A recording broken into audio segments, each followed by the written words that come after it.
Всеки от нас до голяма степен е продукт на израстването си. Родители, възпитание, обстоятелства, приятели. Тези фактори са оформили, програмирали съзнанието ни с определени идеи за света и за това, кои сме ние.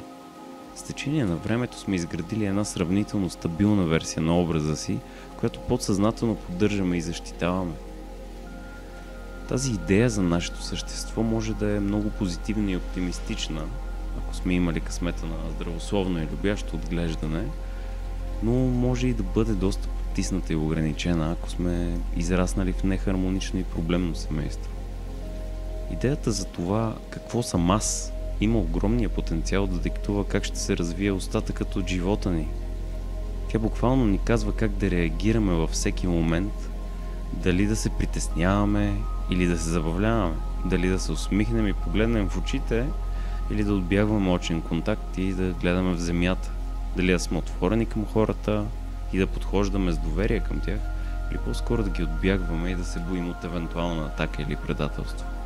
В този материал ще говорим за негативната страна, защото тя може да е огромна пречка за качеството на живота ни, докато позитивната по-скоро ни дава сила и самочувствие да се справяме с трудностите в света. Що се касае до оформянето ни, спокойно можем да кажем, че най-голяма тежест имат родителите. Все пак това са хората, които изцяло формират нашия свят, докато сме още съвсем малки, чисти и празни от към идеи. Техният мироглед става наш мироглед. Техните възприятия също стават наши. Ако родителите ни са имали ниско самочувствие, ако често са били притеснени за пари, сигурност или здраве, ако до някаква степен са се страхували от света и другите хора или просто не са ги харесвали, всичко това се попива от детето, всичко това му казва: явно светът е такъв и щом мама и тата не могат да се оправят и се държат така, то това е най-правилното и аз трябва да съм като тях. Такава информация детето може да приеме и усвои много преди да може да говори.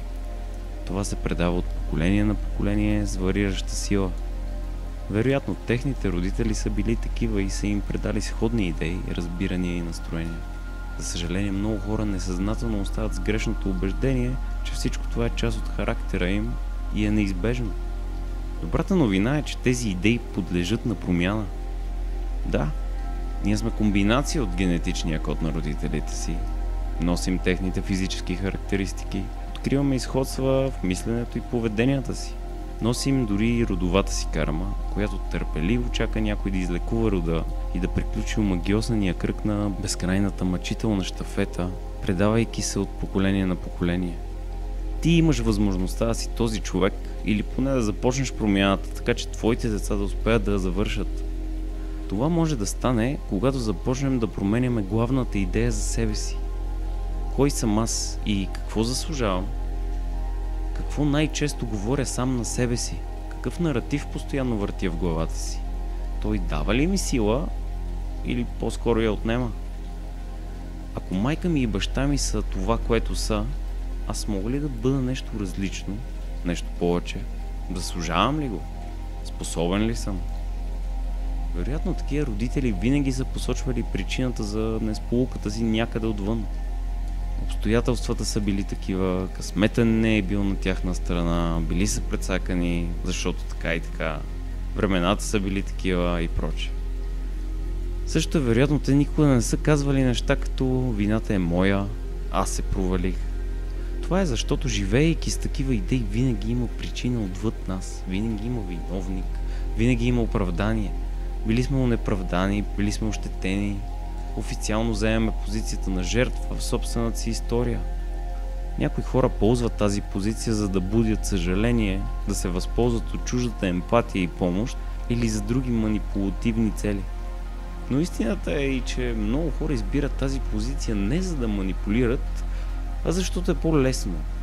По-лесно е да си жертва, отколкото да си отговорен. Не казвам, че е приятно, но е далеч по-лесно да кажеш: аз съм жертвата, отколкото аз съм отговорен за всичко, което ми се случва. Много по-лесно е за егото, защото изисква много по-малко усилие. В другия случай трябва да се стегнем и да се върнем в борбата. Егото ни изпитва истински ужас от това да признае грешките си, неспособността, незнанието или неадекватността си. разпознава позицията на жертва като единствения удобен изход от ситуацията, защото реално няма много избор. Или сам си виновен, или друг ти е виновен. Няма среден път. Но това просто е една идея. Това просто е една роля. Ти можеш да избереш да не я играеш. Имаш право да отхвърлиш. Ако избереш да си жертвата от своя живот, си оставаш там, на това място, в това усещане, в познатия омагьосан кръг. Така предаваш силата и способността си да си помогнеш, да промениш обстоятелствата и реалността си. Ако винаги избираш позицията на жертва, дали всъщност искаш да е различно? Или може би просто ти харесва да си жертва, да имаш оправдание и вечно да живееш един и същ разочароваш ден, месец, година, един и същ цикъл. Ако си казваш, не, аз искам да е друго, то запитай се, какво правя, за да се променям? Как се надграждам? Как се лекувам? Как се освобождавам от този образ и тази идея? Каква идея избирам вместо нея? Ако не правиш нищо по въпроса, ти просто си приел ролята на жертва, защото всъщност тайно ти допада или просто защото е по-лесно. Ако искаш да се промениш, можеш, но това означава не само да го пожелаеш, не само да говориш как искаш да е друго, а реално се изисква да действаш. Започни да ходиш на терапия, медитирай и осветявай сенчестите си страни. Наблюдавай се постоянно и всеки път, щом хванеш тези мисли, ги контрирай веднага. Ти не си жертва, ти си в контрол на собствения си живот. Само ти си отговорен за него. Никой не ти е виновен, никой нищо не ти дължи, всичко е в твоите собствени ръце. Имаш способността да си друг, имаш силата да пренапишеш програмирането и живота си. Трябва да поемеш абсолютна отговорност за собственото си съществуване. Каквото било, минало свършено. Не гледай назад към пропуснатите шансове и лошите преживявания, не страдай за тях. Това само храни идеята ти за жертва.